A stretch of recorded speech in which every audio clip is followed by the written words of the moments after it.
Muy bienvenidos, ¿cómo les va? Esto es Consenso. Estamos hasta las 13 horas en la pantalla de TV, atravesados, por supuesto, por la noticia más importante de las últimas horas, que tiene que ver con la puesta en marcha del último adiós al Santo Padre, al Papa Francisco, ya recibiendo el certificado de función, ese documento oficial del Vaticano, y ya empezaron los oficios, así que en un ratito les contamos por qué esto alteró la agenda que estaba prevista para el día de hoy. Estos son los principales títulos.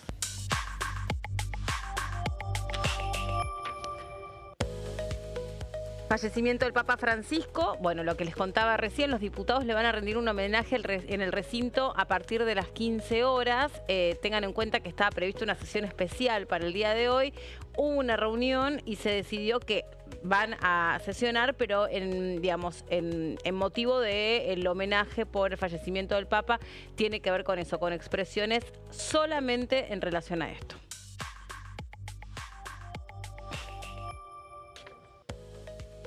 También se suspenden todas las comisiones previstas que iban a funcionar a lo largo de esta semana porque el Poder Ejecutivo Nacional decretó 7 días de duelo. Son 9 los días de duelo oficiales de la religión católica, que tiene que ver con la suspensión de clases de colegios religiosos, y todo tipo de misas solamente funcionan en relación al homenaje al Papa Francisco. Y este era el debate, ¿no?, en la Cámara de Diputados sobre qué hacer. Ayer un poco lo conversábamos, así que esta es la resolución. Y también, ahora sí, ya nos metemos en la agenda estrictamente parlamentaria porque vamos a hablar del caso Libra, ya que hoy debían darse la interpelación a los funcionarios que iban a empezar a desfilar hoy en el recinto. Bueno, esto queda postergado para el martes que viene. Misma hora, mismo día, pero de la semana próxima, ya cuando haya pasado o se hayan cumplido estos 7 días de duelo. Hola Jessy, hola Gonza, ¿cómo están? ¿Qué Hola, tal, Meli? ¿Cómo andan? Siguiendo Bien. los diarios del mundo, de Y todo. sí, mucha conmoción, ¿no?, a nivel internacional por el fallecimiento del Papa Francisco. Y bueno, en el día de hoy en la Cámara de Diputados se va a brindar este homenaje en una sesión especial. Fue pedida por Unión por la Patria. También la Cámara de Diputados, Martín Menem, firmó una resolución para adherirse a los 7 días de duelo nacional. Exacto, que Gonza, ayer lo debatíamos, decíamos, bueno, a la hora en la que estábamos nosotros al aire, decíamos, bueno, todo marcha sin ningún tipo de afectación. Pero Gonza se hizo una pregunta que en ese momento resultó de pura curiosidad, ¿no? ¿Qué va a pasar? ¿Será que el Congreso no se adhiere a este día de duelo? Bueno, y valía la pena tu pregunta porque después en la tarde hubo novedades. Sí, inclusive en ese momento, Meli, ya habíamos consultado algunas fuentes más vinculadas a, Guillermo Francos, más vinculadas a Mariano Cuño Libarón, es decir, a las personas que tenían que venir justamente a responder consultas sobre el caso de la criptomoneda Libra. Y cuando uno le consultaba más temprano respecto a qué va a pasar durante la jornada de mañana, o sea, por hoy, y sobre la semana, en respecto a que, bueno, se están llevando a cabo estos 7 días de duelo a nivel nacional, y la respuesta era que aún no se sabía nada y que estaban viendo esa cuestión. Es decir, ya de por sí, cuando no hay una afirmación o una negación, no deja de ser una noticia en la cual uno tiene que por lo menos poner un punto y aparte, que tiene que poner por lo menos un paréntesis y decir, bueno, te da lugar a la duda a que se pueda llegar a generar la actividad general y normal que estaba programada, y por ende a la tarde nos terminamos enterando, como vos decías, Meli, de que esta duda, o que por lo menos este interrogante, terminó definiéndose más por el lado de la negativa y se suspendieron todas las comisiones que había programadas para hoy y además también para mañana. Sí, la actividad que era importante, que iba a suceder estos días, que tenía que ver con la citación e interpelación a los ministros para ver, bueno, grados de responsabilidad o poder entender qué fue lo que pasó en relación a la criptomoneda Libra, y el resto del funcionamiento de las comisiones, que también resultaba de gran interés, como la conformación mismo de la Comisión de Investigaciones del caso Libra, entre otras. Lo que pasa también, creo que hay que empezar a conocer. Yo ayer te decía, ya está viajando Milei, no está viajando el presidente Milei Italia, recuerdo. Porque también ahí había como versiones encontradas, Claro. dado que el propio Vaticano todavía no había Oficializado. claro, ¿cuándo empezaba la ceremonia de velorio y luego de entierro del Papa Francisco? Velorio y funeral, son Exacto. como, Sí. ahí hay una distinción del Papa Francisco. Entonces también, yo decía, yo tenía entendido que ya estaba en viaje, bueno, bueno, ahora resulta que no, y hay que ver quiénes lo acompañan también. Claro, exactamente. Y además también pensemos... Esto va a ser perdón, que te interrumpa, Sí. es el sábado. El sábado empiezas a las 10 de la mañana de Italia. Exactamente. de Italia. Sí. Y además lo que decíamos más temprano, inclusive con Pato, recuerdo, es que también hay que pensar, más allá de que sea muy numeroso o no, la cantidad de legisladores que también se quieren hacer presentes. Imaginamos, por ejemplo, bueno, la presencia posiblemente de Eduardo Valdés, quien haya sido embajador entre el 2014 y el 2015 de la Argentina en el Vaticano, que haya tenido una relación, un vínculo con el Papa Francisco de manera directa, que ha dado su testimonio ayer aquí en el canal. Y, por ejemplo, es uno de los diputados que tal vez más de cerca le toca, más allá de cualquier diputado que tenga alguna cuestión sentimental con la religión, con la iglesia, con el Papa Francisco o con la personal, figura, ¿no? Porque o con la figura. También esto me parece que es importante destacar, porque ahora estamos conociendo realmente en profundidad cuál es el legado y cuál es la figura y cuál ha sido el trabajo, ¿no? Que la gesta que dio este hombre dentro de la Iglesia Católica en general. Creo que, de hecho, va a reunir muchos líderes del mundo, a pesar de no pensar como Francisco. No, totalmente. El propio presidente de la Nación reconoce en su cuenta oficial de Twitter que tenían diferencias, que bueno, que igual había sido para él un hito muy importante haber estado y haberse reunido. El presidente Macri, el expresidente Macri, la expresidenta Cristina Fernández de Kirchner, como otros líderes, ¿no? El presidente incluso de los Estados muchos Unidos. dentro del peronismo que al inicio no tenían un buen vínculo con Bergoglio en ese entonces. Exacto. Y después, bueno, durante su papado fue cambiando esa relación. Sí, por eso digo, más allá de, incluso creo, personas que hasta pueden no profesar la fe católica, independiente de ello, reconocen en la figura del Papa Francisco que es un líder, que ha sido un líder de incidencia mundial y aparte una personalidad muy importante para la Argentina. Claro. O sea, ¿cuándo va a volver a ocurrir esto? Nunca, ya está. Posiblemente nunca. Y además, fíjate vos, Meli, si estamos hablando de personas políticas o figuras políticas tan importantes como expresidentes, el presidente actual, que dejan diferencias de lado, que en este momento se manifiestan, que el presidente de la Nación corta su agenda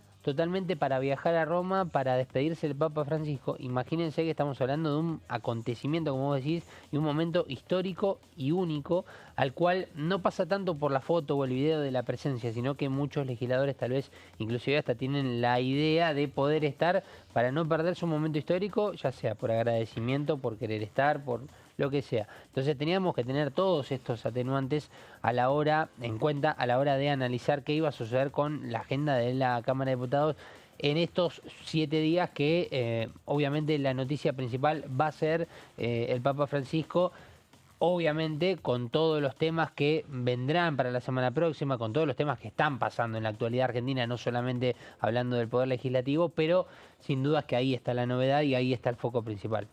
El Papa era un personaje, porque aparte ha generado un montón de reformas, que él mismo dijo casi en broma que las iba a estrenar porque tenían que ver con estas ceremonias que empiezan el sábado, ceremonias a donde quiere dejar un gesto de austeridad, ¿no? De una iglesia más próxima a los pobres, a los hambriados, a los necesitados. Sí. Y además era un fanático del fútbol. Sí, totalmente. Tenía un museo de fútbol dentro del Vaticano, tenía su propia colección de camisetas, bueno, era fanático de San Lorenzo, sí. También ahí se van a rendir homenajes, bueno, y la AFA le rindió a través de este video un homenaje, lo queremos compartir con ustedes.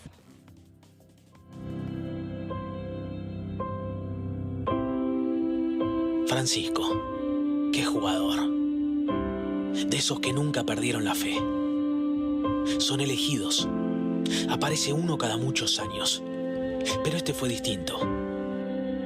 Porque entró cuando por primera vez pidieron el cambio.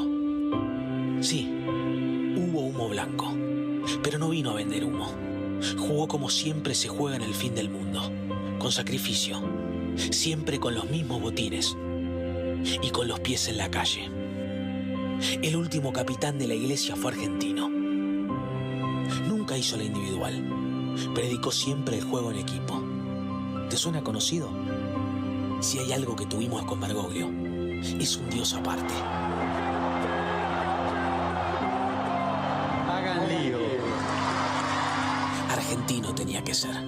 Dejó tirado cuanto protocolo se le cruzó. Pidió perdón por faltas que ni él cometió. Hizo bailar a muchos privilegiados, hasta quedarse sin aire. Fue ahí cuando el mundo entendió lo importante que es tener un capitán argentino, cuando lo que se necesita es coraje. Puede que creas o no, pero créeme, este semillero le dio un papa al mundo.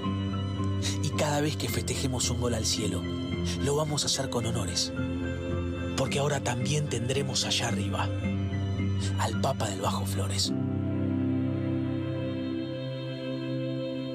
Bueno, este es el homenaje que AFA le rinde. Siempre muy creativos los videos que se arman en relación a las distintas figuras que tienen alguna conexión con el fútbol argentino y me parece más allá del fútbol con la argentinidad, ¿no? Por eso destacábamos lo argentino. De hecho, ahí decía algo el video en relación a festejó hasta que se quedó sin aire o una cosa así. Casi que estuve leyendo que esa cuestión, que a los 21 años le jugó una mala pasada, esos quistes pulmonares, casi que lo dejan afuera del papado porque en las votaciones que se hicieron, él salió segundo en la primera votación y después, cuando asume como papa en el 2013, la otra había sido en el 2005, le preguntaron cuál era su situación, cuál era su cuadro de salud, porque bueno, eso también podría haberlo dejado afuera de la posibilidad de ser elegido. Sin embargo, se ve que tenía mucho para dar. Le damos la bienvenida al diputado Brugue, que está con nosotros y que escribió hoy, hola diputado, ¿Qué tal? Un artículo, ¿no?, en homenaje al Papa en el sitio que nosotros consultamos muchísimo, que es el Parlamentario. Sí, realmente, bueno, triste como todo el pueblo argentino, y como gran parte de la humanidad, ¿no? Se va un hombre que realmente estableció un estilo diferente, en un ámbito difícil para cambiar cosas, ¿no? No olvidemos que la Iglesia Católica, que tiene toda su estructura, todo su esquema, sus protocolos, y él, como bien decía recién el video de la AFA, por ser argentino, dio vuelta a muchos de esos protocolos. Fue un hombre de cercanía, eso es lo fundamental. Si tú me preguntas cómo lo definiría el Papa, un hombre del pueblo, un hombre que estaba cerca del pueblo. Nosotros, los argentinos, lo hemos visto caminar por las calles, involucrarse, ¿no? Sí, y eso es lo que quiso hacer con el mundo, ¿no? Ahí el video también decía un hombre que no vendió humo, y me parece que también es muy elocuente porque incluso muerto está dando un gesto que nunca antes la Iglesia dio, ¿no? En relación a un montón de renuncias que están buenísimas, que tienen que ver con las riquezas o con lo que uno asocia con lo más alto de la Iglesia Católica, que son las riquezas, con que muchas veces Maradona mismo cuestionó y le generó ahí una pelea con la Iglesia Católica cuando vio el oro que había dentro del Vaticano. Y creo que a veces esa distancia que el pueblo siente con la Iglesia, también la siente con la política. Sí, por supuesto. Francisco molestaba porque hacía lo que pensaba, y eso digamos, los poderosos, en aquellos que están acostumbrados a tener ciertas canonjías, ciertos privilegios, afecta, y afecta seriamente, ¿no? Lo que él era como Bergoglio lo llevó y lo quiso llevar al Vaticano. En gran parte lo pudo hacer, hizo muchas reformas importantes, pero lo más interesante de todo esto son sus viajes, ¿sí? Él decía que había que conocer la periferia del mundo, y por eso se hizo esos 66 viajes, y en cada lugar donde iba, daba un mensaje vinculado con la realidad social y política del lugar. O sea, era un papa comprometido.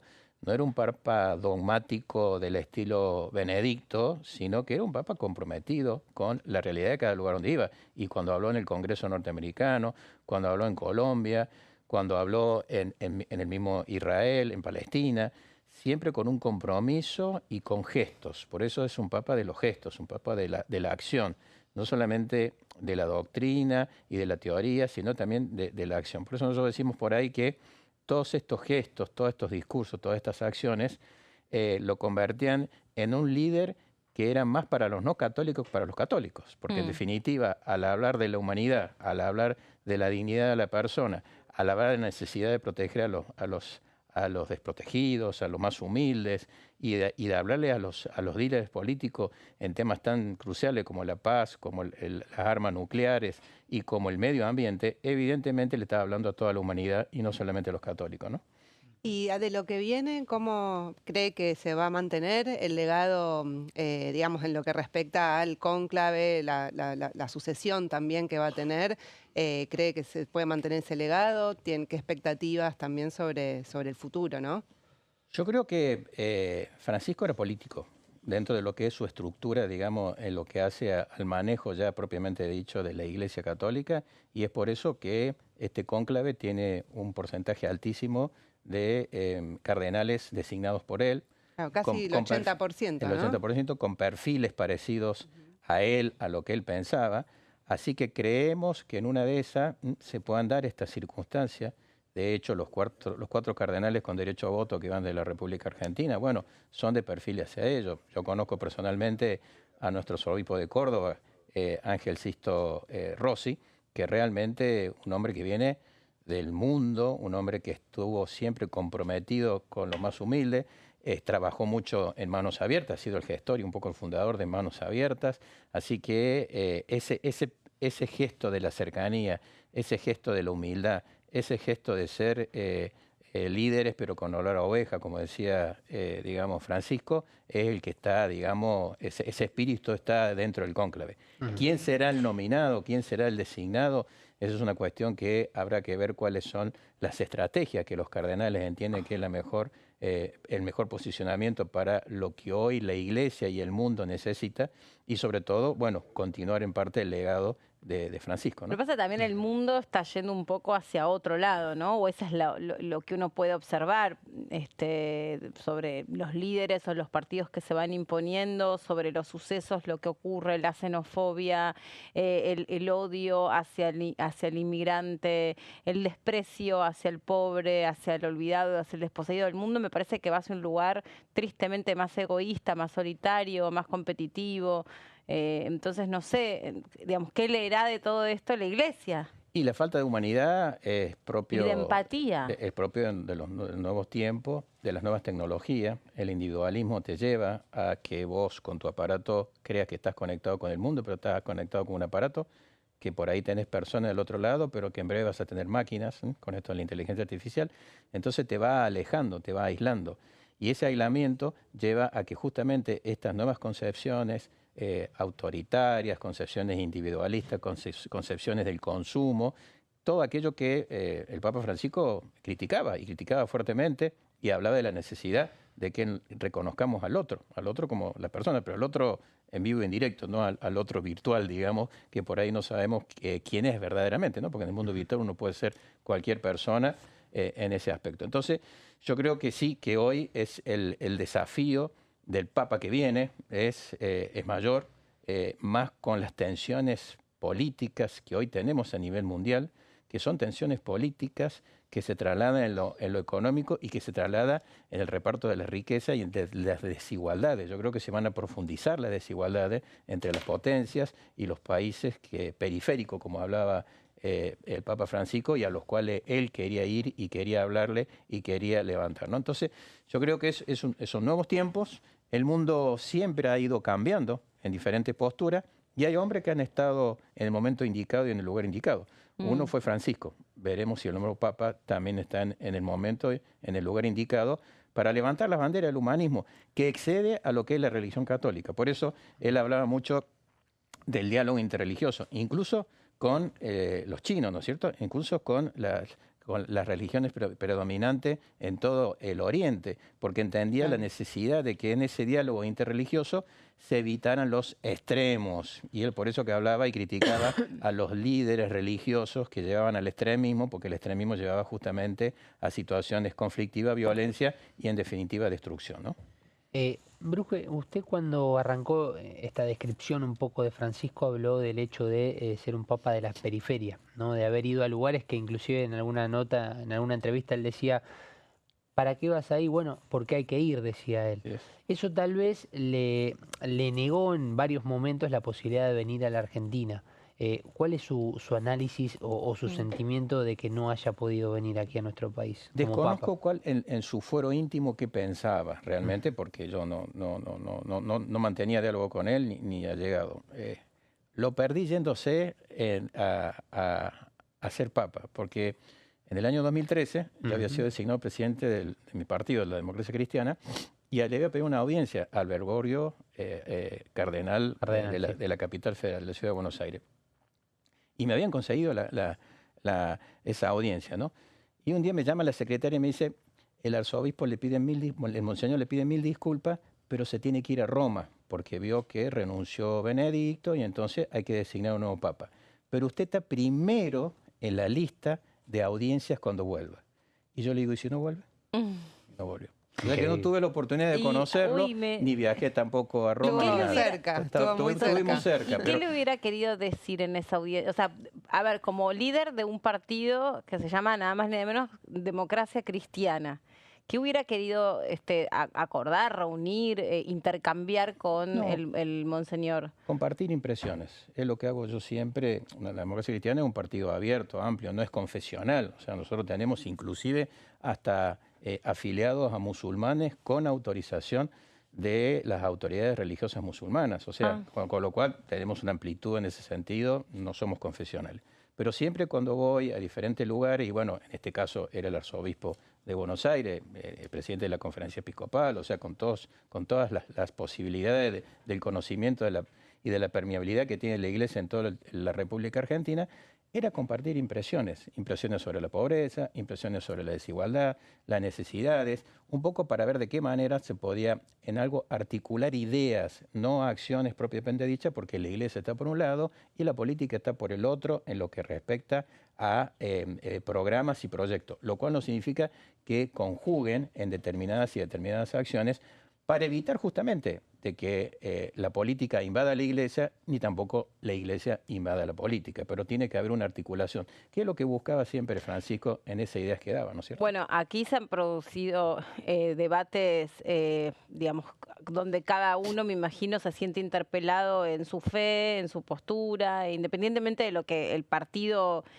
considere que hay que hacer, que es el casamiento para homosexuales, la interrupción voluntaria del embarazo, etcétera, etcétera, etcétera, ¿no? Y recién conversábamos fuera del aire, cada uno con fes absolutamente distintas, que si hay algo que no se le puede negar a Francisco es que fue un papa que incluyó minorías y que incluyó personas que estaban alejadas y enojadas con la Iglesia. Claro, porque él tenía un concepto muy claro. Él iba a la sustancia, a la esencia de la persona, no iba a la forma. Entonces, por lo tanto, la persona por sí misma es digna. Entonces, él entendía de que si vos sos persona, no importa qué creas, no importa qué inclinación sexual tenga, no importa qué hayas cometido en tu vida, sos persona. Por eso iba a las cárceles. Por eso uno de los últimos actos que hizo el viernes pasado, no lo pudo hacer porque su condición física no se lo permitía, pero fue a visitar a los presos. O sea, no importa lo que hayas hecho, no importa qué condición tenga, no importa qué creas. Lo bueno es que sos ser humano y sos el otro al cual yo tengo que dignificarte por ser una creación de Dios. Esa era su concepción, no tenía otra y por lo tanto te aceptaba. Y ese nivel de apertura, esa universalidad que tenía Francisco, obviamente en muchos casos no era comprendido por la ortodoxia, digamos, católica, por el fundamentalismo de algunos sectores de la religión que justamente hablaban de, no, bueno, mantengamos nuestra propia religión, nuestros propios cánones, cosas que no se puede hablar, no se habla, etcétera. O sea, Francisco no, fue rompiendo esos tabúes, fue rompiendo esas estructuras y fue creando una concepción reformista, pero pro homine, o sea, en favor del hombre. Del hombre. Gracias por haber venido, diputado Brugué, muy amable. Gracias a ustedes. Tenemos que hacer una pausa muy cortita y en un ratito seguimos adelante con Consenso.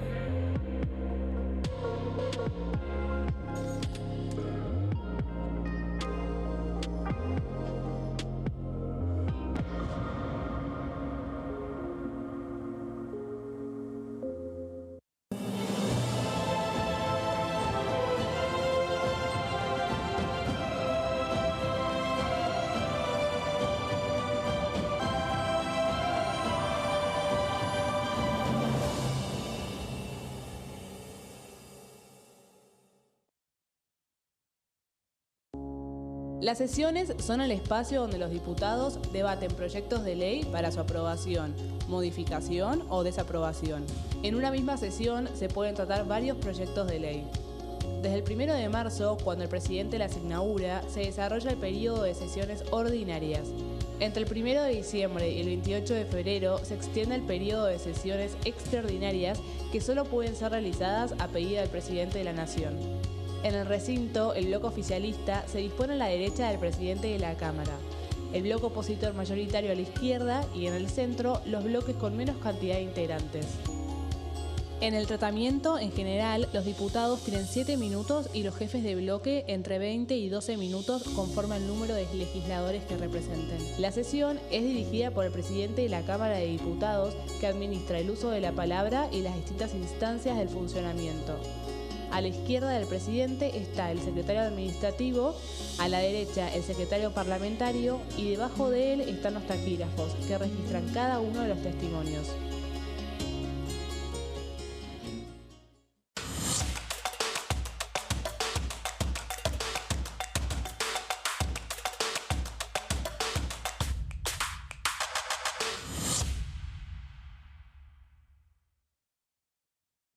En este momento, millones de niños y niñas tienen desnutrición severa. Algunos están tan débiles que apenas pueden pararse. Pero con tu ayuda, podemos salvar a los niños. Este alimento terapéutico listo para usar está lleno de vitaminas y nutrientes esenciales que ayudan a los niños y a las niñas a recuperarse de la desnutrición. Gracias a personas como vos, ayudamos a salvar a millones de niños cada año. Da un simple paso. Dona ahora y ayúdanos a seguir salvando vidas.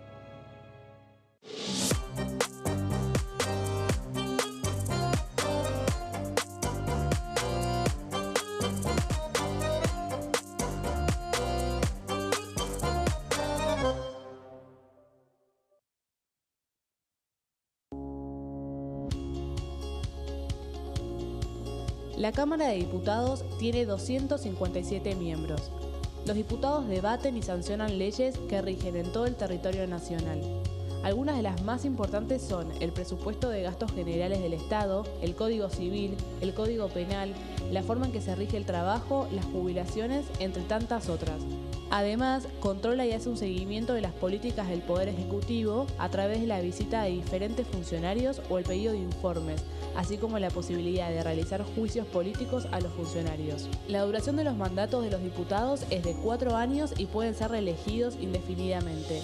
Desde el momento en que asumen y hasta el final de su mandato, no pueden ser acusados, interrogados judicialmente, ni molestados por las opiniones o discursos que imitan desempeñando su mandato. Son requisitos para ser diputado tener al menos 25 años, 4 años de ciudadanía argentina y haber nacido en la provincia por la que se postula o haber residido en ella los 2 años precedentes. Se agrupan en bloques que expresan partidos políticos o afinidad ideológica. Existen también los monobloques integrados por un solo diputado. Dengue, Zika y chikungunya. Presta atención a estos síntomas. Si tenés fiebre alta, 38 o más, de 2 a 7 días de duración y dolor de cabeza, en especial detrás de los ojos, muscular y de las articulaciones, diarrea, dolor abdominal, náuseas y o vómitos, malestar general, cansancio, decaimiento, erupción en la piel, sangrado en nariz, encías u otras partes del cuerpo, no te automediques. Toma mucho líquido, usa repelente y acércate a un centro de salud.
Bueno, estamos repasando todo lo relacionado al fallecimiento del Papa Francisco, un poco recuperar, como decíamos, ¿no? Su misión, su mensaje.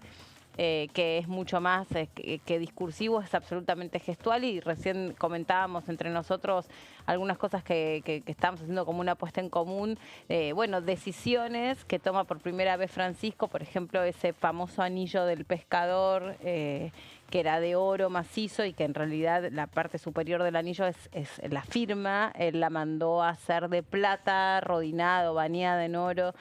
Bueno, un montón de cuestiones que lo que hacía era como quitarse esas categorías de casta, en definitiva, ¿no? Ya que es una palabra que nos resulta tan familiar.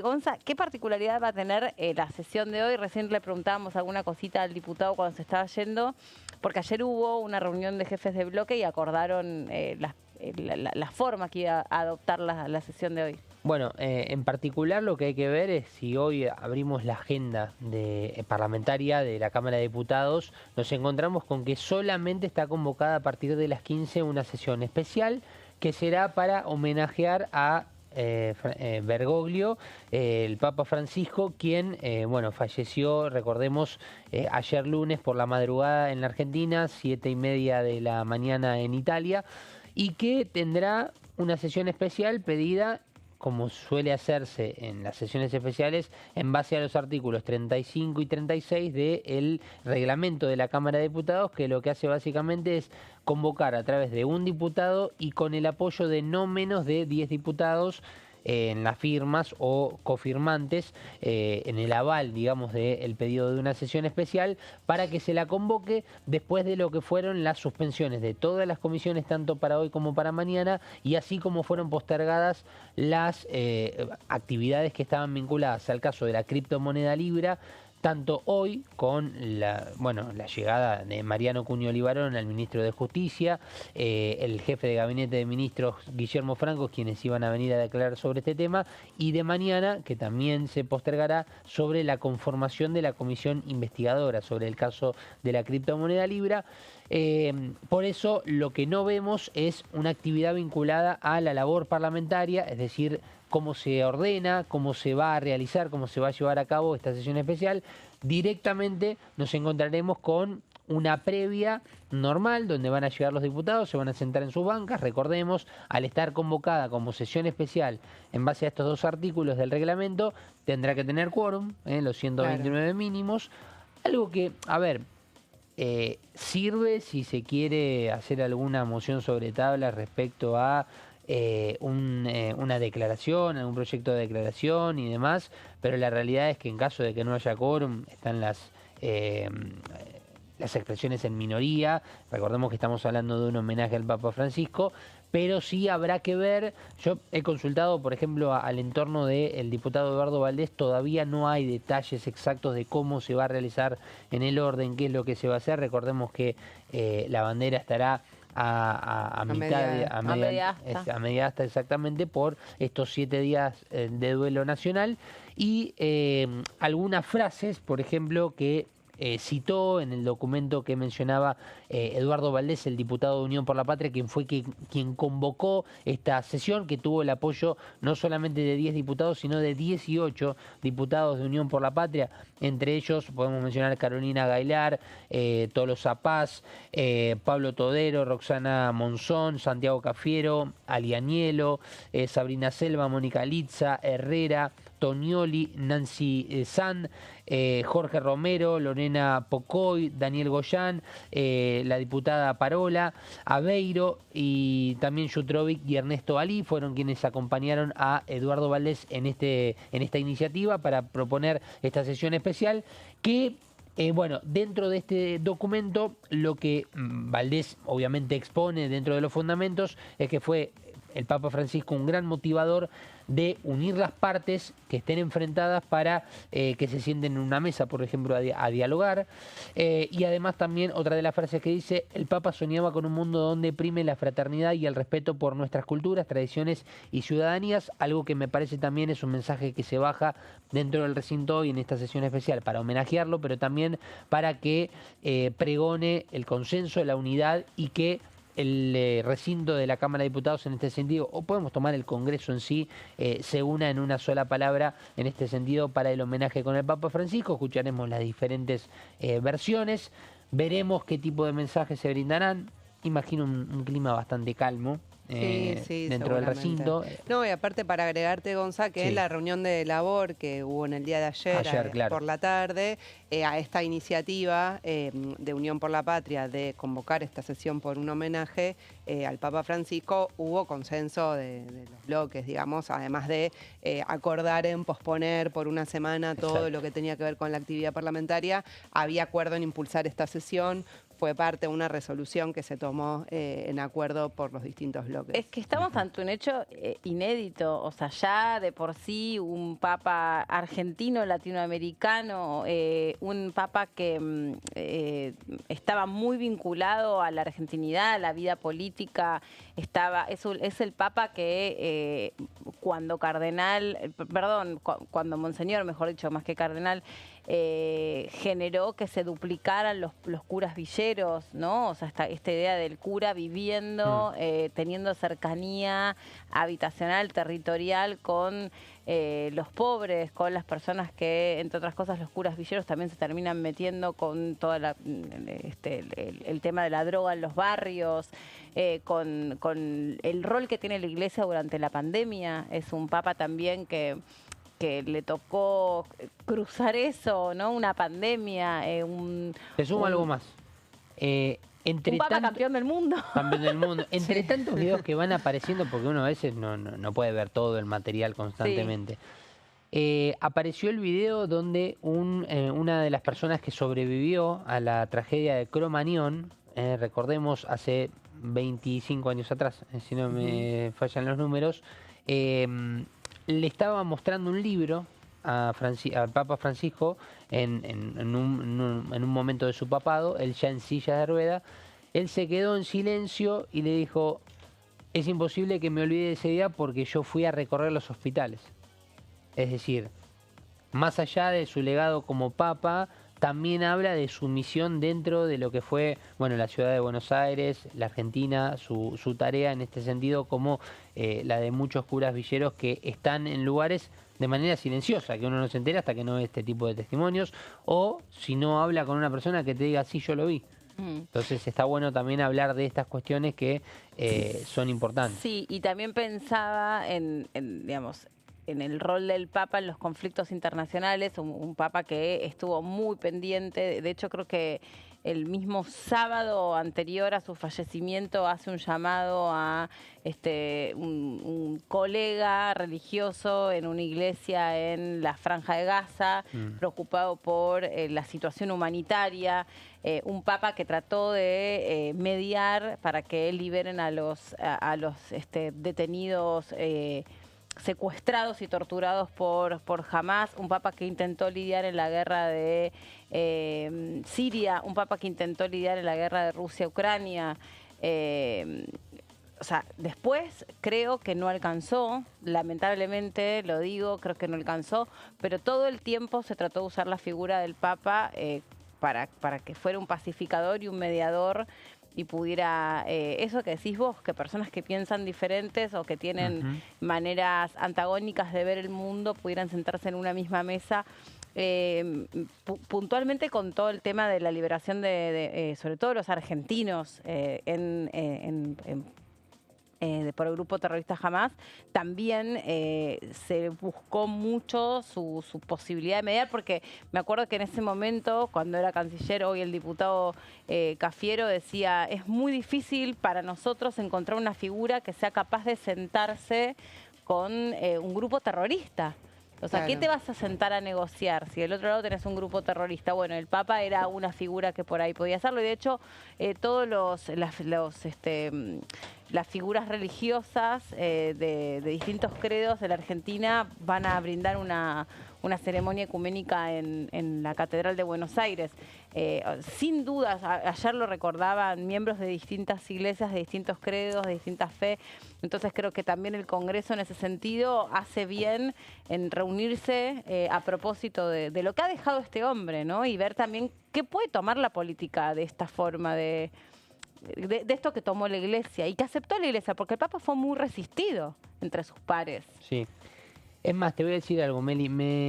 No, creo que o nos hubiese a muchos sonado extraño que en el Congreso no haya un ámbito donde por lo menos se le haga un homenaje al Papa Francisco. Bien. Por eso me parece que está bien esto que a decías. las 15 horas, ¿no? Esto será a las sesión. 15, exactamente. Perfecto.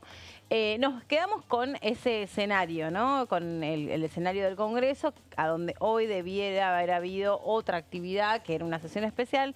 Pero vamos a recoger lo que ocurrió la semana pasada, Jessy, con la visita y el informe de gestión del jefe de gabinete, Guillermo Francos, que hoy también estaba citado para venir. Contanos qué dejó esa visita, qué se puede sacar porque, en hilo. Fue justo antes del fin de semana largo, Claro. Tuvimos poco y bueno, justo llegó la noticia en el día de ayer del fallecimiento del Papa Francisco, entonces no tuvimos mucho tiempo por ahí para ahondar en algunas definiciones que dejó el jefe de gabinete, Guillermo Francos. Vino a dar su informe de gestión aquí en la Cámara de Diputados, como corresponde según la Constitución. Agarré, sobre todo quería repasar lo que dijo hacia el final de su primera exposición, donde hizo mención más explícita y directa sobre el Congreso. Habló de las cuentas pendientes, de los temas pendientes que tenemos en el Congreso. Allí, en términos generales, bueno, uno de los puntos centrales es reformas profundas para los problemas estructurales del país y que el Congreso pueda establecer los cimientos firmes de una nueva Argentina. Estas fueron las primeras definiciones más generales, pero después fue algunos temas más específicos que vamos a ver en la siguiente placa, porque además brindó algunos datos que es importante tenerlos en cuenta. Bueno, el primero de ellos, y que es una frase de cabecera, podríamos decir, del gobierno de Javier Milei, es que el presupuesto nacional tenga equilibrio fiscal, que tenga déficit cero, ¿no? Que no haya nada que vaya por fuera de eso, y de esto habla tanto para lo que es el presupuesto nacional. De hecho, en el presupuesto que se presentó, pudimos ver que se quería proponer que sea una norma, ¿no? Para que todos los presupuestos tengan ese déficit cero. Lo propone no solo para el presupuesto nacional, sino también, dijo Guillermo Francos, para que las provincias lo adopten, para que los municipios adopten todo esto y que el equilibrio fiscal sea la norma. Y bueno, por supuesto, acompañado de esto, la reducción del gasto público en todos los niveles estatales, que es un poco lo que viene haciendo, ¿no? Efectivamente, el gobierno del presidente Javier Milei, eliminando ministerios, secretarías, áreas enteras y, bueno, muchos contratos que dejaron de existir en la administración pública nacional. Vamos a la siguiente placa para ver el segundo punto, que habló, bueno, una vez que el gobierno consolide el equilibrio fiscal, esto tiene que derivar en una reforma impositiva, dijo Guillermo Francos, dirigiéndose al Congreso. Y sobre todo destacó la necesidad de eliminar impuestos que sean innecesarios. Esto es una de las tareas que encomendó, que son temas pendientes que considera el gobierno del que el Congreso se tiene que hacer cargo. Y recordemos también, este es uno de los puntos que está mencionado en el nuevo acuerdo con el Fondo Monetario Internacional. Ahora vamos a ver otro de los puntos que también están mencionados en el acuerdo y que Guillermo Francos retomó en la sesión informativa del pasado miércoles. Habló sobre la necesidad de una reforma laboral, ¿no? Uno de los datos que planteó en este tramo es que el empleo privado no crece hace aproximadamente 15 años y dio algunos datos de lo que es el empleo a diciembre del 2024 según el INDEC. Por ejemplo, habló de que hay 12,9 millones de trabajadores registrados y que hay 8 millones en la informalidad, es decir, es una proporción muy grande, viene creciendo el trabajo informal y, bueno, es que es sin derechos, ¿no? Bueno, de hecho, perdón, Jessy, que te interrumpa, cuando se conocen las condiciones que impone el Fondo Monetario Internacional o los condicionamientos, bueno, serían lo mismo, las condiciones o los condicionamientos, para el acuerdo que respaldó el Parlamento, dice dice la reforma provisional, bueno, una reforma tributaria y, bueno, tener un poco como una mirada como de cerca sobre el devenir social y todo esto. Y el presidente Javier Milei, en la entrevista que le da, yo creo que es a Luis Majul, no me acuerdo en este momento, dice, yo coincido con todo esto que está pidiendo el Fondo Monetario Internacional, pero claramente yo no puedo encarar una reforma previsional si yo no tengo resuelto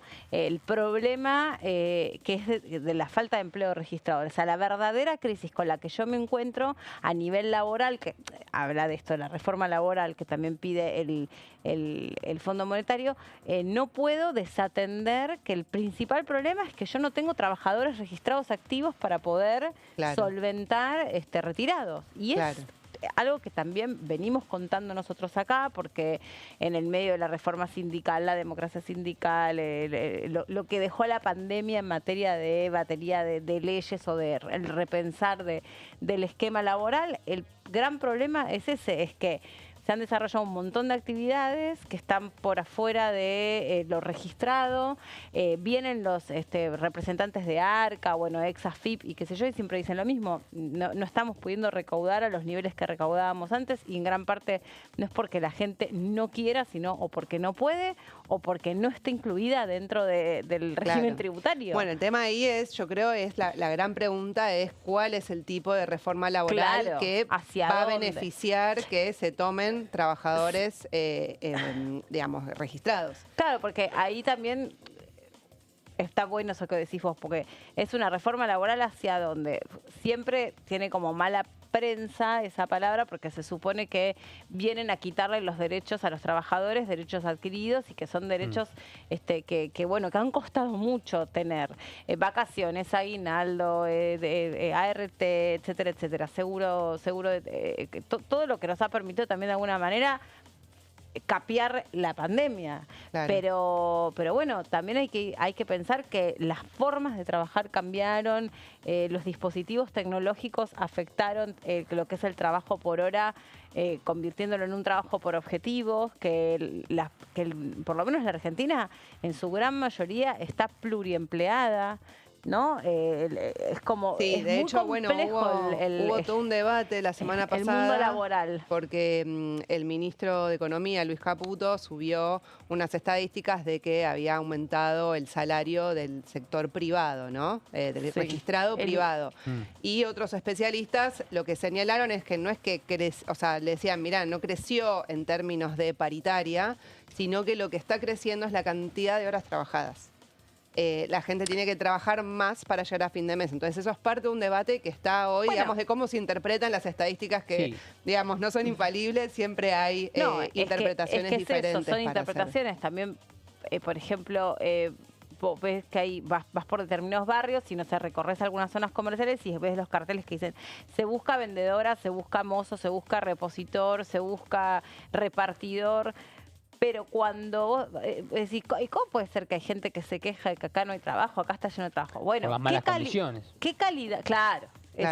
¿Qué calidad de trabajo? ¿Cuánto se paga por ese trabajo? Claro. Y en todo caso, se paga bien, porque dice, no, porque tal gremio arregló una paritaria buenísima y está cobrando tanto, no importa, yo no lo voy a decir. ¿Ustedes se acuerdan de esa pirámide que difundimos hace unos pocos días, que son las pirámides de cuánto hay que reunir por hogar, no por persona, sino por hogar, para no caer debajo de las categorías socioeconómicas, debajo de la línea de la pobreza, debajo de la línea de la indigencia, debajo de la línea de la clase media? Bueno, a ver, la pérdida del poder adquisitivo de nuestros salarios, donde vos necesitas por lo menos 2 millones de pesos en un hogar para no caerte de la clase media, 2 millones de pesos. Claro. Por lo menos, ¿no? Fui como súper generosa. Y todo lo que se incluye también como de lo que también se está debatiendo, es qué incluye esa canasta, qué se toma en cuenta para cuantificar el valor de nuestros salarios. Claro. Bueno, hay un debate también sobre la medición de la inflación, la metodología, ¿no? Claro. Eso, bueno, porque están desactualizados cuáles son los consumos ítems, claro, que se incluyen ahí. Pero bueno, este va a ser uno de los debates que, bueno, está de alguna manera sobre más el rol de los sindicatos en la Comisión de Trabajo, pero el gobierno tiene expectativas de avanzar en una reforma laboral más integral que, bueno, dice, hay que acompañar un mercado laboral dinámico, ¿no? Hay que ver bien qué es lo que significa eso, qué relación tiene con cómo está el consumo en nuestro país, cómo está la actividad y demás, que eso también tiene mucha relación con la posibilidad de crear empleo o no.